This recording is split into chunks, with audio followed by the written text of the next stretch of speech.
नमस्कार, मी भारती देशमुख स्वागत करीत आहे आपल्या सर्वांचं भारतीज रेसिपी कॉर्नरमध्ये.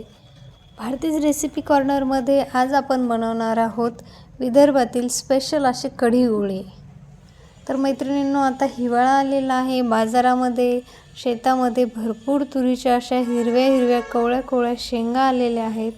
तर त्यांच्या सोल्यापासून आज आपण हे कढी गोळे बनवणार आहोत. चला तर मग सुरू करूया. बघा, मी इथे एक मोठी वाटी तुरीचे सोले घेतलेले आहे, 5-6 हिरव्या मिरच्या घेतलेल्या आहेत आणि लसूण घेतलेला आहे. आता हे आपल्याला छान भाजून घ्यायचं आहे.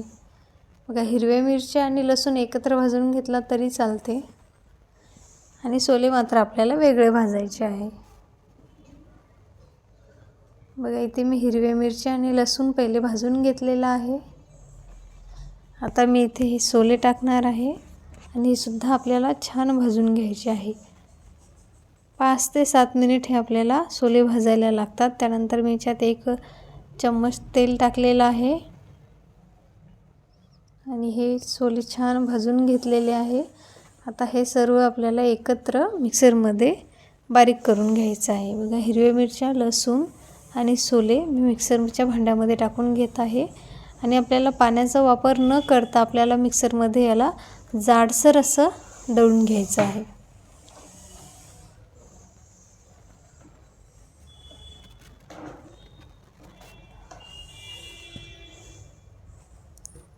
बघा, अशा पद्धतीने पाण्याचा वापर न करता मी जाडसर असं हे मिक्सरमध्ये दळून घेतलेलं आहे. अशा पद्धतीने आले पाहिजे. आता मी हे एका भांड्यामध्ये काढून घेणार आहे.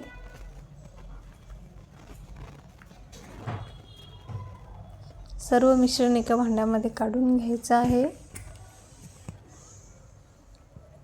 बघा, या पद्धतीने आपण तुरीच्या शेंगाचं किंवा वाटाण्याच्या शेंगाचं सुद्धा बनवू शकतो, सोल्यांचं.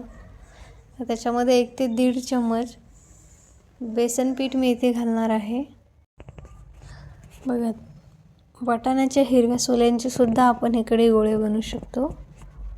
त्यानंतर इथे टाकत आहे मी 1 चम्मच हळद.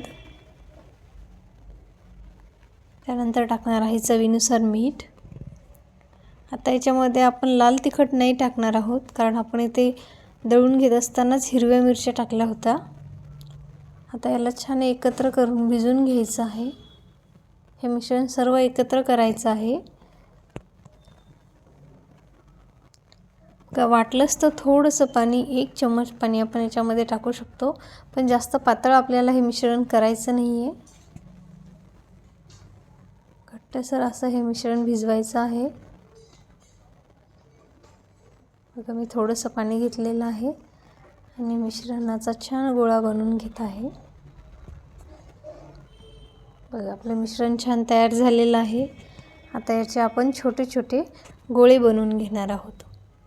बघा, अशा पद्धतीने मी याचे छान गोळे बनवून घेतलेले आहेत. चपट्या आकाराचे तुम्ही गोलही बनवू शकता किंवा हे मिश्रण एका ताटावरती थापटून त्याच्या वेगवेगळ्या आकाराच्या वड्यासुद्धा बनवू शकता आपल्या आवडीनुसार.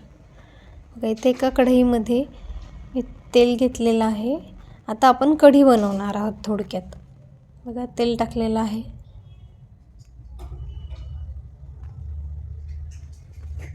त्यानंतर यामध्ये टाकलेली आहे मोहरी. मोहरी छान तडतडू द्यायची. त्यानंतर याच्यामध्ये टाकायचा कढीपत्ता.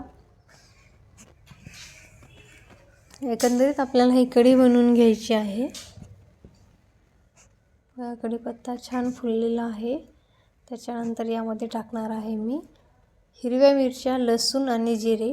हे एकत्र वाटून घेतलेलं होतं मी, ते मी याच्यामध्ये टाकलेलं आहे. आणि मी आज ताकाची कढी बनवणार आहे. तर मी इथे एका भांड्यामध्ये ताक आणि बेसन एकत्र छान फेटून घेतलेलं आहे. बघा, या ताकामध्ये बेसन मी आधीच फेटून घेतलेलं आहे, ते मी याच्यामध्ये टाकते आहे.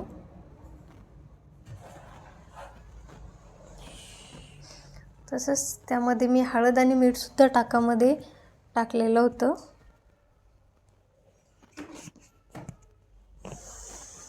बघा, या कढीला आपल्याला छान उकळी येऊ द्यायची आहे.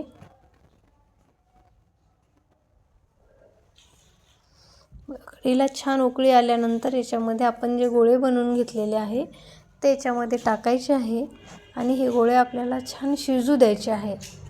त्याचबरोबर आपली कढीसुद्धा शिजते आणि ही गोळेसुद्धा छान शिजतात. 5 मिनिट तरी लागतात. 5 ते 6 मिनिट आपले कढी गोळे बनण्यासाठी लागतात. बघा 5 ते 7 मिनिटानंतर बघा गरमागरम कढी गोळे आपले बनून तयार झालेले आहेत. हे कढी गोळे ज्वारीच्या भाकरीसोबत, बाजरीच्या भाकरीसोबत अप्रतिम लागतात. तसेच भात किंवा खिचडीसोबतसुद्धा खूप छान टेस्ट यांची लागते. तर मैत्रिणींनो, रेसिपी कशी वाटली कमेंट बॉक्समध्ये नक्की कळवा आणि व्हिडिओला लाईक आणि जास्तीत जास्त शेअर करा आणि भारतीज रेसिपी कॉर्नरला सबस्क्राईब करा. भेटत राहूया अशाच नवनवीन व्हिडिओमध्ये. तोपर्यंत थँक्यू.